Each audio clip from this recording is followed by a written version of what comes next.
m'appelle Jonathan Lehmann, j'ai 38 ans, et avant j'étais un véritable cancre du bonheur. En grandissant, je pensais que le bonheur, ça allait venir avec le succès. Et alors il y a 13 ans, j'ai intégré un grand cabinet d'avocats à Wall Street, où je représentais des grandes institutions financières, j'étais extrêmement bien payé, j'avais une belle situation, mais pourtant j'étais pas à ma place, j'étais malheureux, dépressif, et je perdais progressivement le goût à la vie.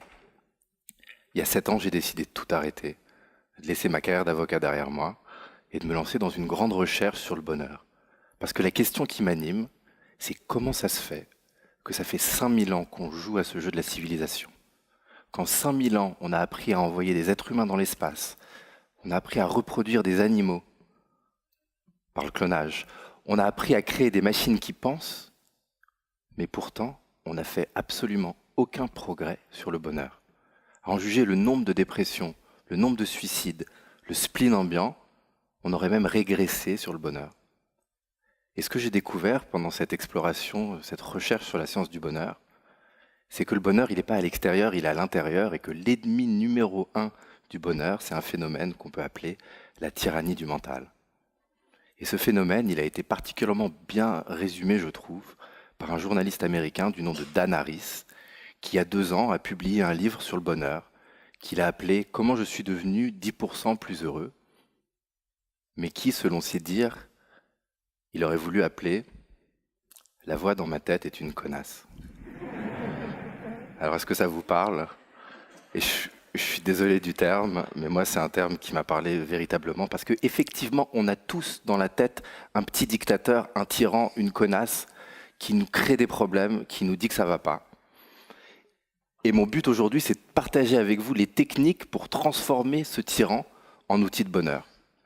Mais pour ça, déjà, il faut qu'on soit d'accord sur ce qu'est le bonheur, il faut qu'on soit d'accord sur qu'est-ce qu'on va affecter. Parce que le bonheur, ça veut dire plein de choses pour plein de personnes. Pour certaines personnes, le bonheur, ça va être de gravir une montagne, alors que ça va être une angoisse pour d'autres personnes. Pour certaines personnes, le bonheur, ça va être d'être seul sur une plage, alors que ça va être une vision de cauchemar pour une autre personne. En revanche, ce qui est universel, et ce sur quoi on peut se mettre d'accord, c'est la souffrance. La souffrance, c'est quoi? C'est tout simplement les états mentaux et émotionnels négatifs. C'est la colère, c'est la tristesse, c'est la peur, c'est l'angoisse, c'est la culpabilité. Et donc on peut tout simplement se mettre d'accord sur une définition du bonheur qui est l'absence de souffrance. Et donc augmenter le bonheur, ça peut être tout simplement diminuer la souffrance. Une autre façon de voir ça, c'est par rapport à l'instant présent.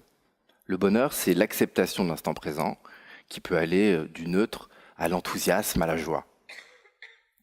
La souffrance, c'est la résistance à l'instant présent, c'est quand on dit non à l'ici et maintenant. Ce que je voudrais partager avec vous aujourd'hui, c'est comment faire en sorte d'augmenter nos nombres de moments d'acceptation et diminuer le nombre de moments de résistance.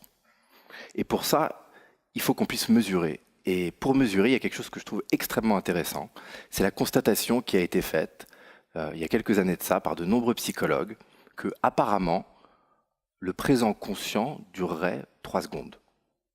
Un moment durerait 3 secondes. Alors c'est une mesure qui peut vous paraître extrêmement arbitraire, et elle l'est, mais néanmoins elle est basée sur l'observation qu'il y a énormément de comportements de mammifères qui durent en moyenne 3 secondes.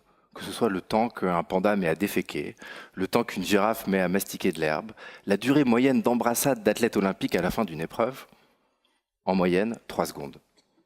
Alors vous pouvez vous dire, oui, mais moi, mes états mentaux, émotionnels, je les tiens plus longtemps que ça. Et c'est vrai que nous, les adultes, on tient nos états mentaux et émotionnels plus longtemps que ça. Mais pourtant, observez des enfants en train de jouer dans un bac à sable, dans une cour de récréation. Ils passent du rire aux larmes, de l'extase à la colère, de la joie à la frustration, en quelques instants seulement.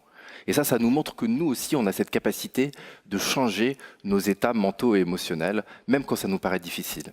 Et c'est responsabilisant. Et si on postule que dans une vie moyenne, on dure 80 années et qu'on en dort un tiers, ça veut dire qu'on a 500 millions de moments dans la vie. 500 millions d'opportunités d'être dans l'acceptation ou la résistance à l'instant présent, d'être dans le bonheur ou d'être dans la souffrance. Et donc maintenant, je vais partager avec vous mes 3 antisèches du bonheur, les 3 choses pour justement augmenter le nombre de moments de bonheur, quel que soit l'endroit où vous vous trouvez, et contrecarrer cette tyrannie du mental et en faire un outil de bonheur. Et ça s'appelle des antisèches du bonheur parce que moi, je suis un étudiant du bonheur à plein temps.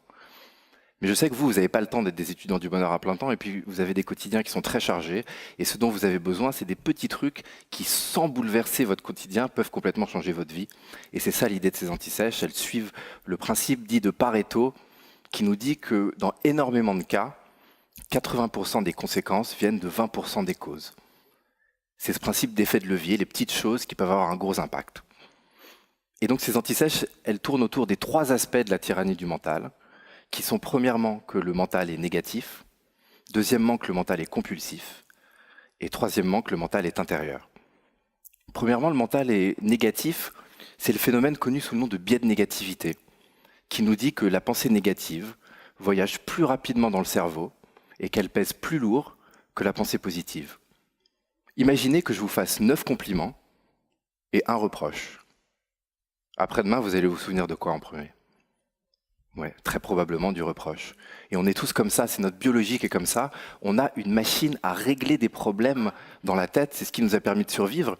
Mais quand il n'y a plus de problèmes, la machine, elle continue à marcher, elle va créer des problèmes et elle se transforme en machine à créer du malheur. Le penseur Alexandre Jolien, il dit qu'on a tous toujours un problème du moment. Et ça, c'est pas à cause des circonstances extérieures, c'est à cause de notre biologie. Et on peut se demander, mais alors pourquoi est-ce qu'on recherche le bonheur et on a une machine à créer du malheur dans la tête? Et il y a une explication darwinienne pour ça. Et cette explication, c'est que notre espèce, l'Homo sapiens sapiens, existe sur Terre depuis à peu près 200 000 années, mais que sur ces 200 000 années, on en a passé à peu près 195 000 à être des bêtes sauvages dont le seul but était de survivre, à savoir de manger et de ne pas mourir. Et que ça fait que 5000 ans qu'on a changé le logiciel de l'être humain pour passer de la survie au bonheur. Le problème, c'est qu'en à peu près 5000 ans, le cerveau n'a pas eu le temps de changer. Et donc on se retrouve aujourd'hui coincé avec des cerveaux d'animal en mode survie. Maintenant, imaginez un animal en mode survie qui rate un signal positif, qui serait aujourd'hui un compliment, mais qui à l'époque aurait été un fruit sucré. Qu'est-ce qu'il a raté? Juste une occasion de manger quelque chose de bon. Mais s'il rate un signal négatif tel que la présence d'un prédateur, qui serait aujourd'hui le reproche, eh ben il est mort. Et c'est pour ça qu'on a ces machines à créer du malheur aujourd'hui dans le cerveau. Et ça, c'est la mauvaise nouvelle. La bonne nouvelle, c'est le phénomène neurologique dit de neuroplasticité, qui nous dit qu'on peut transformer le cerveau, qu'il est comme de la pâte à modeler. Le cerveau est composé de milliards de neurones, et à chaque pensée correspond son propre réseau de neurones. Et à chaque fois que j'active une pensée, que je donne de la force à une pensée, je renforce ce réseau de neurones, de telle sorte que j'augmente la probabilité que ce réseau de neurones s'active automatiquement par lui-même dans le futur. Et ça, c'est extrêmement important. Ça nous dit qu'il n'y a aucune pensée qui est anodine. Toute pensée nous infecte non seulement dans l'ici et maintenant, mais elle envoie un signal au cerveau, s'il te plaît, resserre-moi une pensée comme ça. Et donc toute pensée est soit cercle vertueux, soit cercle vicieux, et c'est extrêmement responsabilisant de comprendre ça.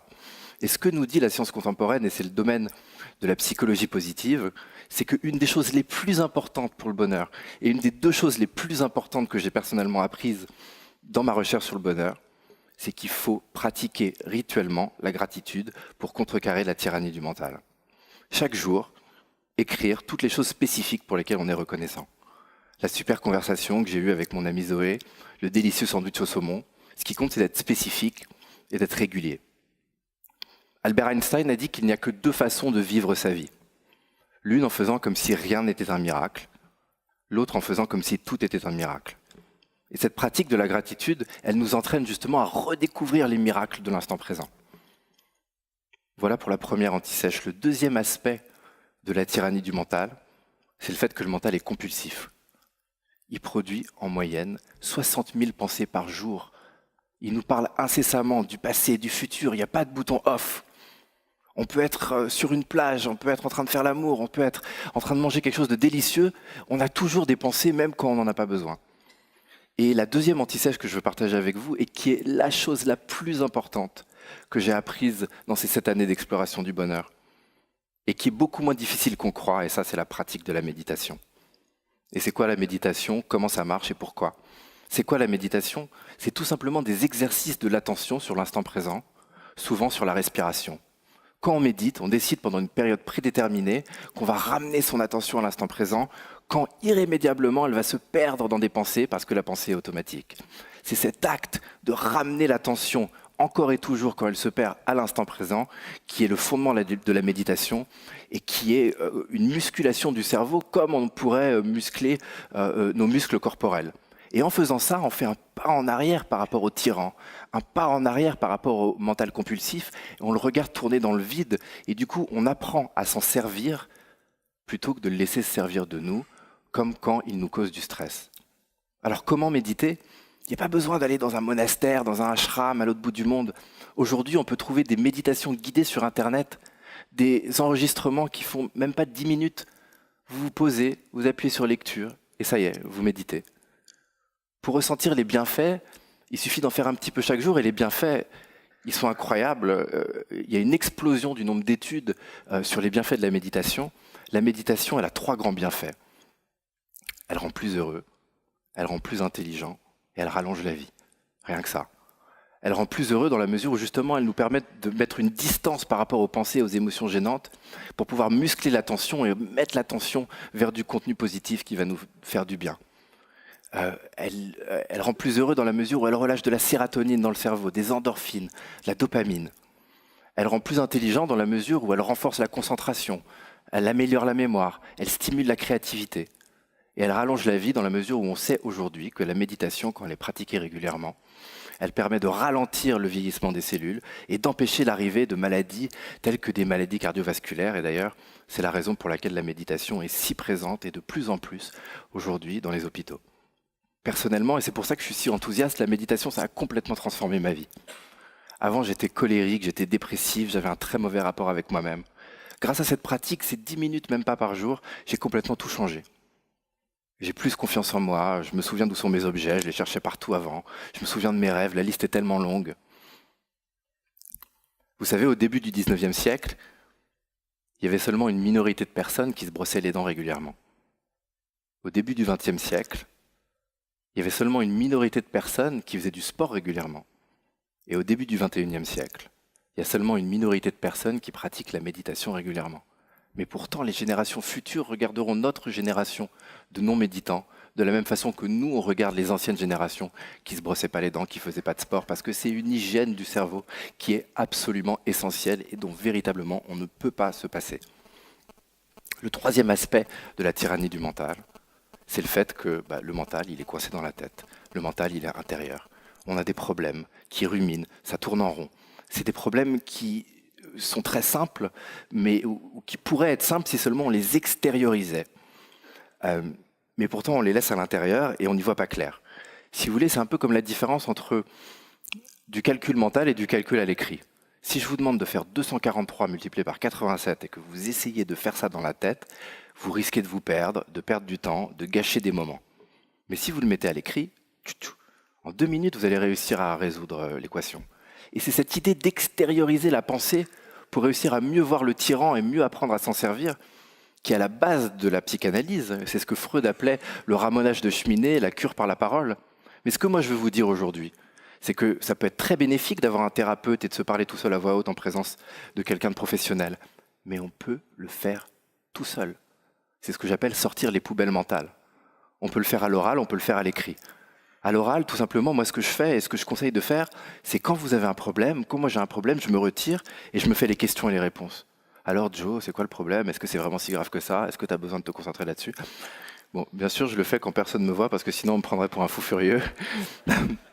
Mais je vous assure, c'est un outil qui est extrêmement puissant. On peut le faire à l'écrit aussi.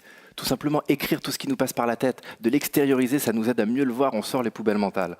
Moi, le matin, je pratique un exercice qui s'appelle les pages du matin. C'est la première chose que je fais quand je me réveille. Et sur 3 pages, j'écris absolument tout ce qui me passe par la tête. Le pressing qu'il faut que j'aille chercher, le rêve que j'ai eu. Et ça aide justement à voir son mental et à décider à quoi est-ce que je vais donner de l'énergie et qu'est-ce que je vais plutôt mettre de côté en fonction des buts que je me fixe pour ma vie. Pour illustrer les bienfaits de cette extériorisation de la pensée par les poubelles mentales, imaginez qu'on joue à un jeu. J'ai un sac de boules, des boules rouges, des boules bleues, et je vous demande de sortir toutes les boules rouges. Si le sac il est opaque, ça va être très rébarbatif, vous allez faire comme ça va prendre des heures. Mais si le sac il est transparent, en 2 secondes, vous allez trouver toutes les boules rouges. Et le fait d'extérioriser les pensées par rapport à juste garder les pensées dans la tête et essayer de les résoudre dans la tête, c'est la même différence qu'entre le sac opaque et le sac transparent. Voilà pour les 3 antisèches du bonheur. Pour conclure, je voudrais vous parler de cette étude menée par l'université de Harvard. Sur 75 années, elle a suivi pendant 75 ans des personnes et sa grande conclusion sur qu'est-ce qui apporte du bonheur, ça va être une surprise pour personne, c'est que ce qui donne du bonheur, c'est les rapports qu'on entretient avec autrui. Mais ce que moi je veux vous dire aujourd'hui, c'est que pour avoir des bons rapports avec les autres, il faut avant tout avoir un bon rapport avec soi-même. Et avoir un bon rapport avec soi-même, ça suppose de se servir du mental comme objet par la gratitude, par les poubelles mentales, par la méditation. On me pose souvent la question, alors est-ce que toi, t'es heureux? Parce que j'ai un blog sur le bonheur. Et ma réponse, c'est que avant de pratiquer tout ça, j'étais peut-être à 30% de mes moments dans le bonheur, 70% dans la résistance, et qu'aujourd'hui, j'ai inversé la tendance. Je suis plus à 70% dans le bonheur et 30% dans la résistance, parce qu'on ne peut pas empêcher les moments de colère et de tristesse, mais on peut réduire leur impact et réduire leur nombre. Et vous, quel que soit l'endroit où vous vous trouvez sur cette distribution, vous avez la possibilité d'augmenter le nombre de moments de bonheur et de réduire le nombre de moments de souffrance. Je suis ravi si vous avez trouvé intéressant ce que je vous ai dit ce soir, mais la vérité c'est que en fait, je m'en fous un peu d'être intéressant. Ce qui compte pour moi, c'est d'essayer d'avoir de l'impact. Et s'il y a 2 choses que j'aimerais que vous vous souveniez et qui puissent potentiellement vous affecter, c'est pratiquer la méditation seulement 10 minutes. Pratiquer la gratitude seulement 3 minutes, c'est tout le temps qu'il faut pour remplir une page avec toutes les bonnes choses qui vous sont arrivées dans les 24 dernières heures. Si vous faites ça pendant 10 jours, vous n'allez pas croire les résultats. La réalité virtuelle qui est votre vie va complètement changer. Et si vous le faites pendant 21 jours, ce que nous dit la science des habitudes, c'est que ça sera devenu une habitude et que vous n'aurez plus besoin du pouvoir de votre volonté pour le mettre en pratique. Et ça augmentera significativement le nombre de moments de bonheur, d'acceptation de l'instant présent que vous avez. Et ça diminuera le nombre de moments de résistance à l'instant présent, le nombre de moments de souffrance. Et je vais vous laisser avec cette pensée du Dalai Lama qui dit la chose suivante. Sème un acte, tu récolteras une habitude. Sème une habitude, tu récolteras un caractère. Sème un caractère, tu récolteras une destinée. Merci beaucoup.